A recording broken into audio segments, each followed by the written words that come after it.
প্রিয় ভিউয়ার্স, আপনি কি জানেন আমাদের প্রিয় নবী হজরত মুহাম্মদ সাল্লাল্লাহু আলাইহি ওয়াসাল্লামের উপরেও কালো জাদু করা হয়েছিল?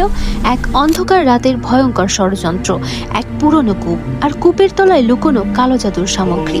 এক ইহুদি জাদুকর খেজুরের আঁশ, চুল আর সুতা দিয়ে বানালো পুতুল, 11টি গিট, 11টি সুচ। কয়েকদিন পর মদিনাতে ছড়িয়ে পড়ল এক অজানা অস্থিরতা। রাসূল সাল্লাল্লাহু আলাইহি ওয়াসাল্লামের শরীরে এক অস্বাভাবিক দুর্বলতা। সাহাবীরা আতঙ্কিত, এমন ঘটনা কখনো আগে ঘটেনি। ঠিক সেই সময়ে জিবরাইল আলাইহিসসালাম উপস্থিত হলেন। তিনি বললেন, ইয়া রাসূলুল্লাহ সাল্লাল্লাহু আলাইহি ওয়াসাল্লাম, আপনার উপর কালো জাদু করা হয়েছে এবং তার আলামত অমুক কূপে লুকোনো।